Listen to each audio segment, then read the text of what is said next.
प्रधानमंत्री जी के निर्देशन में भारत का नेतृत्व करने का मुझे सौभाग्य प्राप्त हुआ। COP26 में मैं ग्लासगो में इसमें गया था, COP27 में मैं शर्म एल शेख गया था और अभी COP28 में मैं दुबई भी गया था। तो ये जो अंतर्राष्ट्रीय स्तर पर जब हम भारत का प्रतिनिधित्व करते हैं तो दुनिया भर में जलवायु परिवर्तन के संकट के कारण जो विषय उठता है कि इसके कारण रिन्यूएबल के क्षेत्र में भारत कितना आगे बढ़ेगा, वो क्षमता माननीय भजन लाल जी ने राजस्थान के लिए बढ़ाने का काम किया है।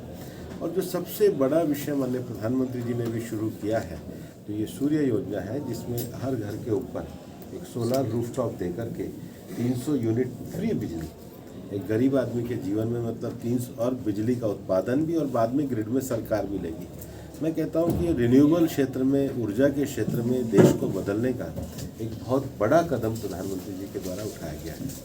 तीसरा विषय, राजस्थान में हम सब देखते थे कि 5 साल तक एक रुमाल झपट्टा सरकार चली थी।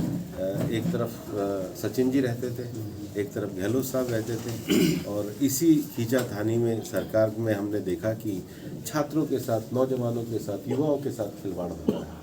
और नौजवानों के साथ जो खिलवाड़ हुआ, रोज़ राजस्थान में परीक्षा लीक के पर्चे होते थे। हमने आने के बाद अपने संकल्प पत्र में ये कहा कि हम इस पर कार्रवाई करेंगे। अब एसओजी की कार्रवाई हुई है और एसओजी की कार्रवाई होने के बाद दोषी पकड़े जा रहे हैं। हम एक ट्रांसपेरेंट बच्चों के लिए, युवाओं के लिए एक व्यवस्था और मॉडल को खड़ा करेंगे, लेकिन दोषियों को हम सजा देने का काम करेंगे। और भजन लाल जी की सरकार ने उस पर एक कदम उठाने का प्रयास किया है।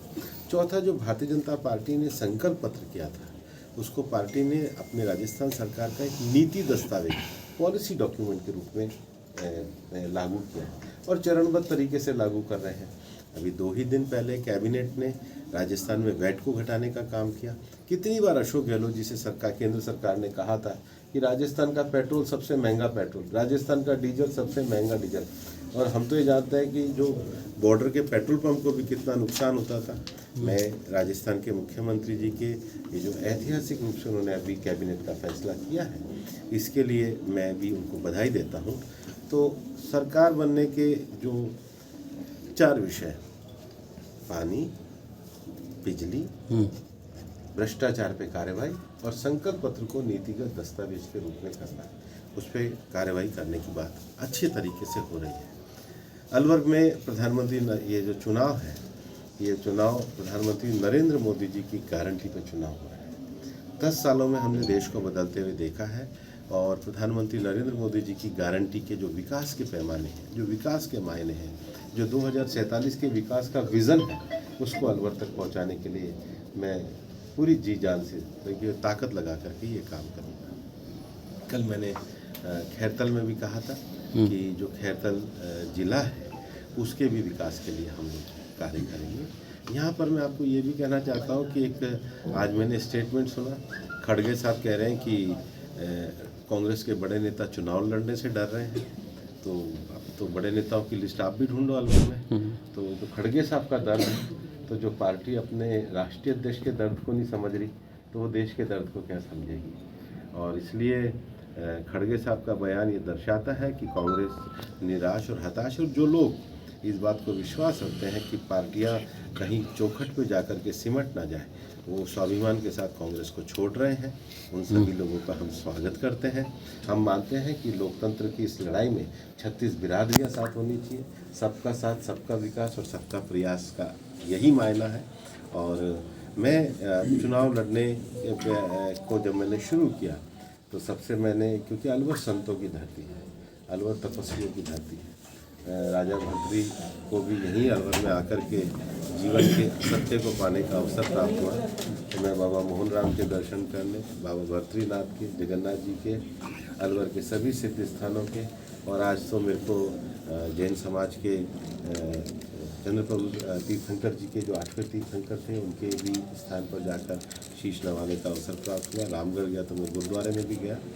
और इसके साथ ही साथ मैंने अब जो अपना कार्यक्रम शुरू किया है उसमें मेरे जो कार्यकर्ता हैं, बूथ के कार्यकर्ता हैं, जिनके साथ मुझे कंधे से कंधा मिला के लड़ना, क्योंकि मैं मूलतः पार्टी का कार्यकर्ता रहा हूं और 21 साल तक मैंने लगातार घूम के संगठन का काम पूरे देश में किया है। तो मेरे बूथ के कार्यकर्ताओं को मिलना मेरी प्राथमिकता है। और मैं एक दिन पूरा बैठकर राजगढ़ के सभी कार्यकर्ताओं के साथ मिला और दूसरा मैंने रामगढ़ में बैठकर के सभी कार्यकर्ताओं के साथ मिला। आज मैं अलवर ग्रामीण के कार्यकर्ताओं के साथ मिलूँगा, कल मैं बहरोड में अपने सभी कार्यकर्ताओं के साथ मिलूँगा। अंतिम बात मैं ये कहना चाहूँगा कि मेरा एक बहुत बड़ा राजनीति के साथ पैशन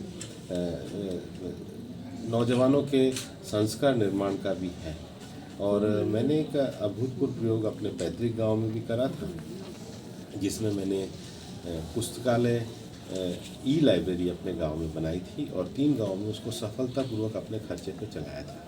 मैं जब पिछले वर्ष जब ये चुनाव भी नहीं हुए थे, संजय जी एमएलए थे और मैं एमएलए थे, तो हमारा जो अलवर है इसको एक सौभाग्य है कि यहाँ पर स्वामी विवेकानंद के चरण पड़े थे और जो स्वामी विवेकानंद की ऐसी पवित्र भूमि अलवर रही है जिनके चरण पड़े हैं, वो जो जगह थी वहाँ पर एक लाइब्रेरी बनाने की बात थी।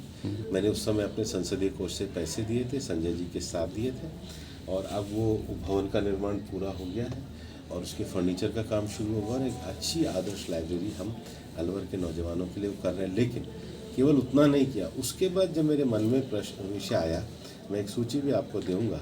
मैंने 57 गाँव में, क्योंकि आज़ादी का जब अमृत उत्सव था तो ये था कि हम 75 गांव की कोई ऐसे 75 काम करें, तो मैंने कहा मैं 75 ई लाइब्रेरी बनाऊंगा। तो मैंने 57 गांव में ई लाइब्रेरी के भवन के लिए पैसे दिए। 20 स्कूलों में मैंने पैसे दिए कक्ष निर्माण के लिए, क्योंकि अगर सरकारी स्कूल में कक्ष निर्माण होगा तो लाइब्रेरी है। अब सौभाग्य से पार्टी ने मुझे अलवर से लोकसभा का सांसद ही बना दिया।